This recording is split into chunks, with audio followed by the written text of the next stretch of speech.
Hi സുഹൃത്തുക്കളെ, തിരക്കുകളിൽ നിന്ന് ഒരു ചെറിയ ബ്രേക്ക് എടുത്താൽ എങ്ങനെയിരിക്കും? അത് തന്നെയാണ് ഇന്ന് ഞാൻ ചെയ്യുന്നത്. മറ്റൊന്നുമല്ല, ചെറിയൊരു ഫിഷിംഗ് ആണ് പരിപാടി. ഫിഷിംഗ് ചെയ്യാൻ വേണ്ടിയിട്ടുള്ള പ്രോൺസ് മേടിക്കാൻ വേണ്ടി തലാലിലെത്തിയതാണ്. അങ്ങനെ അവിടെ നിന്നും കുറച്ച് പ്രോൺസൊക്കെ വാങ്ങി ഞങ്ങൾ പുറത്തിറങ്ങി നേരെ വീണ്ടും വണ്ടിയെടുത്തു. നേരെ പോകുന്നത് ക്രീക്ക് പാർക്കിലേക്കാണ്. ക്രീക്ക് പാർക്കിൽ ഇപ്പോൾ നമുക്ക് ഫിഷിംഗ് ചെയ്യാൻ അനുമതിയുണ്ട്. അങ്ങനെ നേരെ പാർക്കിങ്ങിലൊക്കെ എത്തി വണ്ടിയൊക്കെ പാർക്ക് ചെയ്ത് നേരെ വരുന്നത് നമുക്ക് ടിക്കറ്റ് എടുക്കണം. 5 ദിറംസിൻ്റെ ടിക്കറ്റ് എടുക്കണം. പുറത്തുനിന്ന് ഒരു മെഷീൻ ഇരിപ്പുണ്ട്, നമുക്ക് അതുവഴി നമുക്ക് സെൽഫായിട്ട് തന്നെ ടിക്കറ്റ് എടുക്കാവുന്നതാണ്. അതല്ല എന്നുണ്ടെങ്കിൽ അവിടെ ആ ഗേറ്റിൻ്റെ അടുത്ത് തന്നെ ഒരു ടിക്കറ്റ് കൗണ്ടറുണ്ട്. ടിക്കറ്റ് കൗണ്ടറിൽ നിന്ന് നമുക്ക് ടിക്കറ്റ് എടുക്കാവുന്നതാണ്. നമ്മൾ നേരെ ഫിഷിങ്ങിന് വരുന്നവർ നേരെ വരേണ്ടത് ഗേറ്റ് നമ്പർ 5-ലാണ് കേട്ടോ.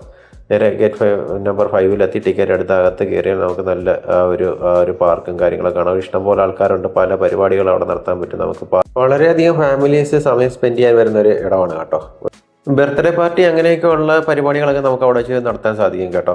പിന്നെ ഗ്രില്ല് ചെയ്യാനുള്ള സൗകര്യമുണ്ട്. നമ്മൾ ഗ്രില്ല് ചെയ്യാനായിട്ടുള്ള സാധനങ്ങളൊക്കെ കൊണ്ടുപോയി കഴിഞ്ഞാൽ ഗ്രില്ല് ചെയ്യാനൊക്കെ പറ്റും. ഇത് കണ്ടില്ലേ, ക്യാമ്പ് ചെയ്യുന്ന ആൾക്കാരൊക്കെ ഉണ്ട് അവിടെ. അങ്ങനെ ഞങ്ങൾ നടന്ന് ഫിഷിംഗ് ചെയ്യാനുള്ള ആ ഒരു ഏരിയയിൽ എത്തിയിട്ടുണ്ടായിരുന്നു. പക്ഷേ ഞങ്ങൾ എത്തുന്ന സമയത്ത് കുറേ ആൾക്കാരൊക്കെ അവിടെ ഫിഷിംഗ് ചെയ്യുന്നുണ്ടായിരുന്നു.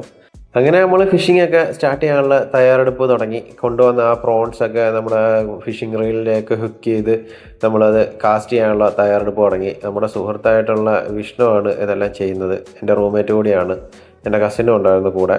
അങ്ങനെ ഞങ്ങൾ അതൊക്കെ അവിടെ നിന്ന് ഹുക്കൊക്കെ ചെയ്ത് അങ്ങനെ ഫസ്റ്റ് കാസ്റ്റിംഗ് ചെയ്യുകയാണ്. നമ്മൾ ഏകദേശം ഒരു 11 മണി 12 മണിയൊക്കെ ആയപ്പോഴാണ് അവിടെ എത്തിയത്. ആദ്യത്തെ ആ കാസ്റ്റിംഗ് ഒക്കെ നമുക്ക് നിരാശ തന്നെ ആയിരുന്നു. കിട്ടിയതൊന്നുമില്ല.